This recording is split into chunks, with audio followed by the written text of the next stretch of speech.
Review. My name is Sue Barrosse and I'm Director of Admissions for Tulane University School of Public Health and Tropical Medicine. And today's guest is Associate Professor in Epidemiology, Amanda Anderson. Would you like to introduce yourself, Amanda? Sure. Thank you so much, Sue. My name is Amanda Anderson. I am an Associate Professor of Epidemiology and the Associate Director of the Tulane University Translational Science Institute here at Tulane. And I trained here at Tulane. I completed my Master of Public Health and PhD in Epidemiology here. Followed that by a postdoctoral fellowship at the University of Pennsylvania. And now I'm back at Tulane as a faculty member and happy to be here. Wow, great to hear that because we received so many applications from University of PA. So yeah, and I went to University of Maryland at College Park undergrad, and well. I'm originally from Silver Spring, Maryland, although I've lived a lot of places on the East Coast primarily. Wonderful. Well, the reason I invited you here today is because I understand you're the co-director of the Master of Science program in Clinical Investigation and Epidemiology. Can you give us a description of this program? Sure. The MS in Clinical Investigation in Epidemiology is a one-year program that's focused on providing training in the methods and conduct of clinical research investigations. So it's built on a foundation of epidemiology and biostatistics and study design, but also provides instruction in things like ethics, professionalism, study management, critical thinking, and the like leadership skills in conducting clinical research. Well, in our school we have many Masters of Public Health programs, but this is a Master of Science. Can you describe how is the MS different than an MPH? Absolutely. So there are really some important differences that I'd like to point out. The Master of Public Health in Epidemiology is a professional degree program that allows people to prepare for a career as an epidemiologist, either in public health research or public health practice.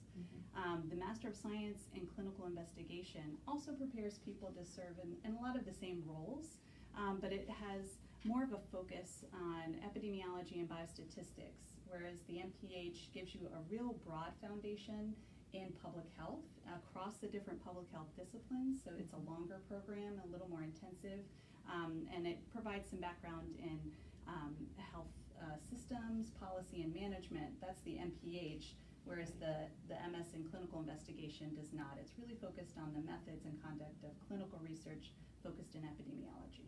Excellent. Well, in epidemiology, there are two MS, Masters of Science program. One is just the straight MS, and the other is the MS in Clinical Investigation that we're talking about. Right. Can you describe the difference between these two MS programs? Absolutely. Yeah, thanks for that question.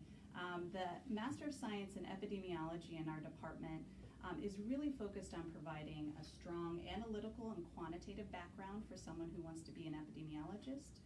So it's a little longer program than the Master of Science in Clinical Investigation, and therefore it has a few more requirements in biostatistics methods training. So you'll take actual specific courses in regression analysis, categorical data analysis, and things like that that aren't a requirement for the Master of Science in Clinical Investigation. The MSCI program, as we call it, is really focused on a core foundation in epidemiology, biostatistics, but also in clinical research. Very good. Well, let's talk a little bit about the curriculum for this program. Sure. The MSCI program is a one-year program, as I said. It begins in the summer and it ends the following spring. So this is a really accelerated program. It's a 36 credit program with most of the credits coming from epidemiology courses. So people who are enrolled in this program have a good understanding after taking courses in epidemiologic methods, observational epidemiology, clinical epidemiology, clinical and translational research methods, clinical trials, as well as meta-analysis, and those are all epidemiology-focused courses. And in addition, people will take introductory and intermediate biostatistics, and finally a course on responsible conduct of research. Okay, so 36 credits within a year is definitely doable. It's doable. Yes. Yes, it's an accelerated program, but it's something that can be managed within that time frame.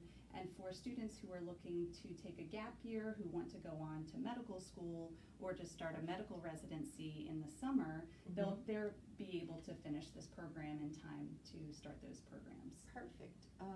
Okay, but is there a thesis involved in this program? There is a thesis in the Master of Science in Clinical Investigation program, as opposed to the Master of Public Health program that requires a 200-hour practicum that's work outside of the university, gaining public health experience and also the integrative learning experience. The Master of Science in Clinical Investigation, in addition to the 36 credits that you take in the classroom, you have to complete a thesis. And the thesis can be anything like a systematic review or a meta-analysis, a secondary data analysis, writing a grant proposal, working on a research protocol, or even drafting a manuscript. All of those things would meet the requirement. That's great that there are many options. Dr. Anderson, something very important. I understand there's funding attached to this program. Yes, yeah. So we're really happy to announce that the program this year has 10 $10,000 scholarships available for our first 10 admitted students. And right now, there are still several of those scholarships available. So if anyone out there is interested in the program, I would urge them to apply sooner rather than later to make sure that they're eligible for those scholarships before they're all taken up. Okay, well, now is the time, right? So, and there's a deadline, correct? Yes, yes. Okay. So because we're coming up on the start of the program this summer, it begins July 1st. The deadline for applications is June 1st. And so if anyone is interested in applying, the applications should be submitted through sophas.org. So that's SOPHAS.org. You go there, and to complete the application, it's pretty straightforward. You complete the application, you provide your transcripts, GRE or MCAT scores are required, and then 3 letters of reference, as well as a statement of purpose and what you'd like to do and get out of the program. And so if you have any difficulty in getting all of those components loaded before June 1st, just reach out to us and we'll discuss it with you. But if you are interested, try to get in before that deadline of June 1st. Definitely. So that's about 8 weeks from now, and that's certainly enough time to complete the SOPHAS application. And thank you for providing the website. I will add that website to this video so that it would be easily accessible to you. And if you have any questions at all about fulfilling the requirements, like the writing a personal statement or letters of recommendation, I'll have my contact information there as well, and feel free to reach out to me. I'm very accessible. One other thing I'd like to ask is, what do students go on to do when they finish this program? Right. So as I mentioned, this program is primarily geared at students who might be finishing undergrad, who are looking for a gap year experience where they can really get an understanding and training in the methods and conduct of clinical research. And so a lot of students will then go on to medical school after they finish our program, or for students who have already finished medical school who'd like to take a gap year before their medical residency, that's also an option. But for those who are not geared and thinking about medical school or going on beyond medical school, you can also have a lot of great opportunities just in an actual implementation of clinical research, and those types of positions would be something like an epidemiologist or a clinical research coordinator or a project manager. Those might be some positions. Great. Very many options. Yes. Great. Well, Dr. Anderson, I'd like to talk a little bit about you and your path. How did you come to work at Tulane with all the options there are for employment in the world? How are you here? Well, I have to say I had a wonderful experience first as a student here. I really loved my time in New Orleans, but also the faculty here are amazing. The School of Public Health and Tropical Medicine is a place that is doing cutting-edge research. They're world-renowned, and so I was happy to have the opportunity to come back. I told you that I had gone to the University of Pennsylvania for my postdoc. And I was there as a faculty member, so I was there for about 11 years total. And during that time, I still had very close ties and worked throughout that time period with people here at Tulane on the faculty in the epidemiology department, and had a lot of reasons to come back when the offer was made to return to the epi department here. Well, I'm very happy that you came home to Tulane. I am too. Can you tell me if you find your work here rewarding? Absolutely. I absolutely love being an epidemiologist.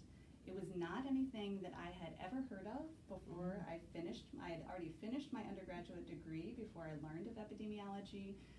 But being an epidemiologist, being on the faculty, especially here at Tulane in a school of public health, really allows me to work with students, mentor people, teach a broad array of individuals from all across the world, and also conduct really high quality research. So it's really enriching to me. I love doing what I do. And really, I think we have the opportunity as epidemiologists to hopefully make an impact through our research that might translate ultimately into clinical practice or public health practice. And that in and of itself is a reason that I continue to do what I do, and I'm so happy to do it. Well, thank you very much for your work. Thank you so much. I enjoyed having you today as a guest, and I hope we get lots of applications for the clinical investigation program. Thank you so much. All Thanks righty. for having me, Sue. And thank you for joining us. Okay, bye-bye.